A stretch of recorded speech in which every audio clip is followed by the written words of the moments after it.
Are you a beginner quilter, or are you thinking about starting quilting but it seems too intimidating? Let me show you two of our easiest patterns ever. Hi, it's Hannah with Fabric Café. Quilting is a very fun and rewarding experience, but if you're new to quilting, it can be kind of scary. How do you even get started? I think one of the most important things is to pick a simple pattern. Pick something with easy piecing so that you can focus on learning the process of making a quilt instead of worrying about how to make lots of intricate pieces. So today, I'm gonna show you two of our easiest patterns ever. They are great beginner options. I'll also give you lots of fabric ideas to give you some help on picking your fabrics. So let's get started. The first pattern we're gonna look at is Brick Street. This quilt is a one block made in two different colorways, which is a great way to start quilting because you only have to learn the mechanics of one block. It's also a double focus, so you're gonna be able to use two big prints, and there are no corner blocks. Now, corner blocks are not hard, but for your first quilt, it is probably easiest to pick a pattern without them. What you're gonna do is you're gonna start by making a strip assembly. The pattern will tell you to cut a strip that is so many inches long by WOF. Now, WOF means width of fabric. So let me show you what that is if you're new to quilting. Here I have my yard folded over, and you can see my selvages are meeting up, so it's folded in half. And that is your width of fabric from selvage to selvage. And keeping it folded makes it a lot more manageable.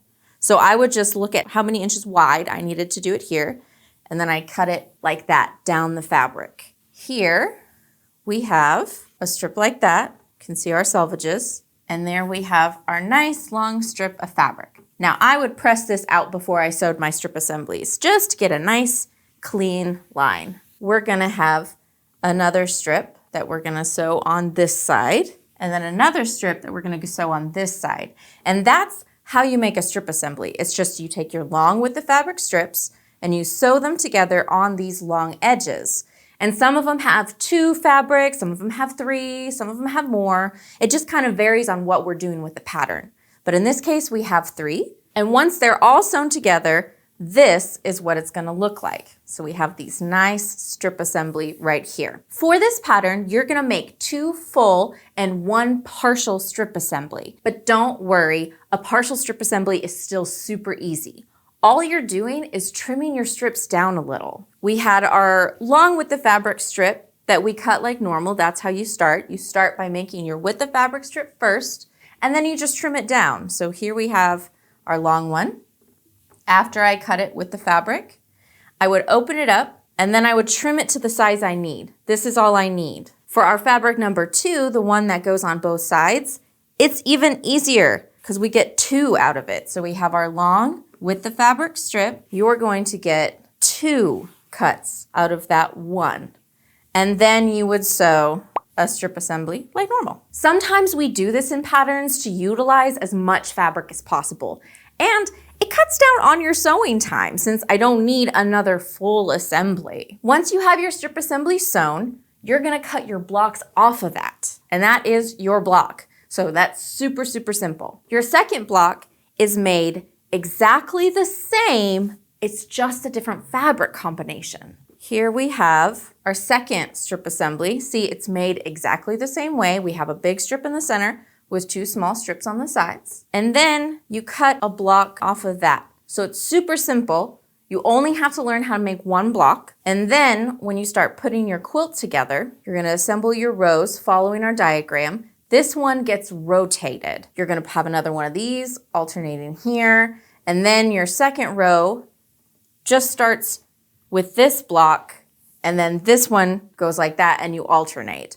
Now you just need to follow your diagrams for that. But when you're picking a fabric for this pattern, you want to make sure that you picked a tossed print for this fabric number 3 position. What I mean by that is you want to find a print that can go any direction. See this one, it's tossed all over. There's no clear top and bottom, like if you had a cat or a house, because these blocks get rotated. So if our cats were going this direction, this would get turned and they'd all be going sideways. Our Brick Street pattern is available as an individual and in the book Fast and Fun 3-Yard Quilts. When you buy a kit, you can get a pattern for free. Or if you buy 3 3-yard kits, then you can get a 3-yard book for free. So here we have the full quilt of the fabric that we've just been working with. This is a double focus, and we used similar prints. The focus has more color, that number 1 you see on the black background with all of those bright florals. And then our number 3 is kind of like the inverse of that. We have a white floral, which is a similar style as our number 1, but on a black background, so it has a lot of contrast. We pulled in a white background so that it would match with both of our prints, but it would really fall to the background so that our other 2 fabrics could really shine. Now this kit is called True to Hue, and it's the Brick Street pattern from Fast and Fun 3-yard quilts. Now for our next example, we went very different for our 2 focus prints, the one in our fabric number 1 position and fabric number 3. They both have the same theme though. So we have really cute bears with honey on our number 1 on this nice sage green background. But then for the number 3, we picked up a similar vibe, but we used a florals and on a much lighter background. So it picks up a lot of the same colors and the same themes and elements. So you can really showcase 2 different prints. And then we picked a background that was a color found in both of those prints, which is a great way to tie them both together. I think this one turned out really cute. I love those bears so much. Now this kit is called Honey Bears. Now in this example, we used a directional fabric in our number 1 position, and that works just fine because these blocks don't turn. We have a really cute Christmas village scene, all covered in snow, very festive, makes me think of like a gingerbread house. For our number 3, we did use a tossed print, and we pulled in the red that we used in that focus print with all of the houses, so that it would tie them both together and it would add an extra pop to the quilt. And then used a nice simple white in the background to make both of those colors really come forth. This one is called Christmas Village. This quilt also has minimal seam matching, so you're not having to match up a lot of different pieces and pin a bunch. And that makes this quilt go even faster and easier.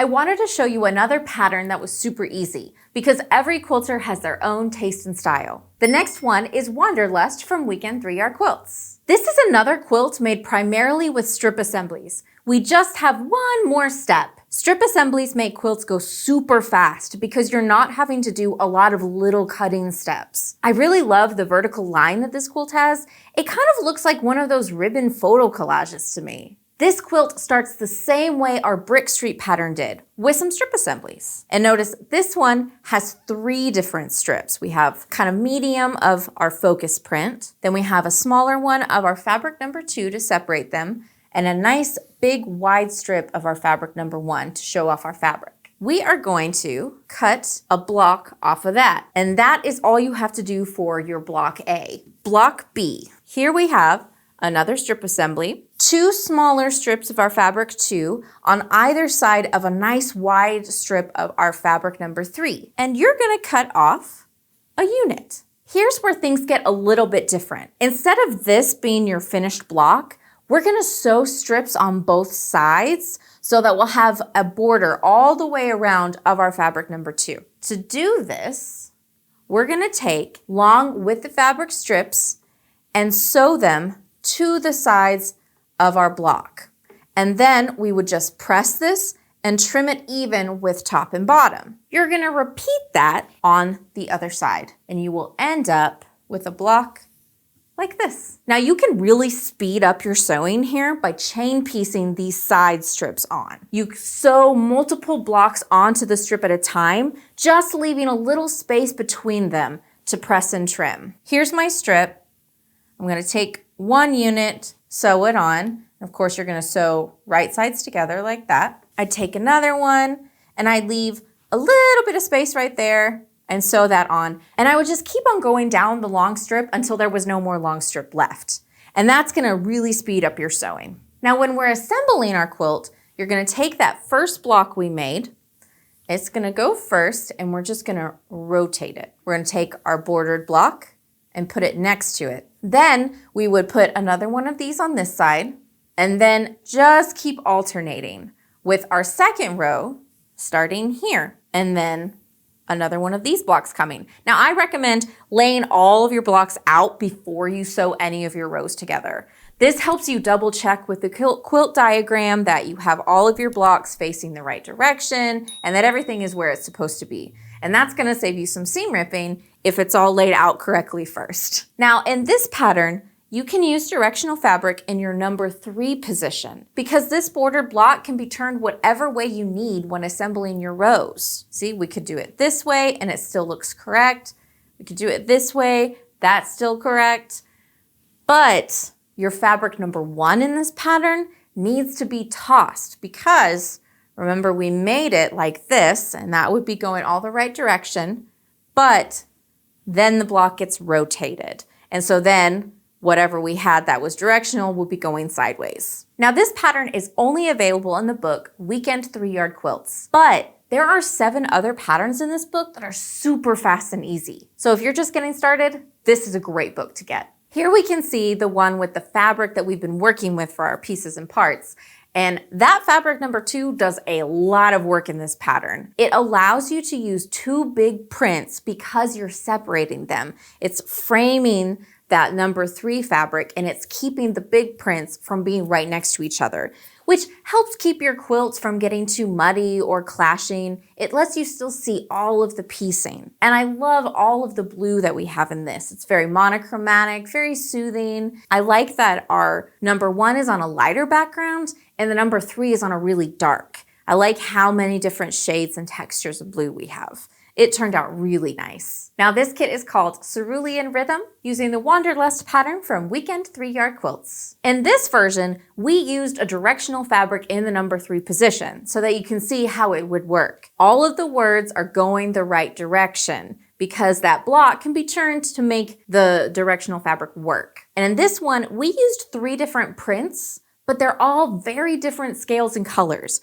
which is another thing that can really help give your quilt contrast and give it impact. So our number 1 is a pretty big print and it's on a nice light background. Our number 2 is a much smaller print. It's a little bit more scattered, so it's not as busy, and it's on a nice bright red. And then our number 3, that's more of a medium print with our words and all of these different colors on a dark background. And I really like on this one that we have the red for our number 2. There's red in our focus and there's red in our number 3. So it takes both of those prints and it creates this through line throughout the whole quilt. And I really like the way that ended up. Now this one is called Space Explorer. Now we went really bright and bold for this one. We have this nice bright fuchsia color for our number 1 floral. I really like that color. I think it's got a lot of pop, a lot of punch. And then our number 3 is a much smaller floral that has the fuchsia,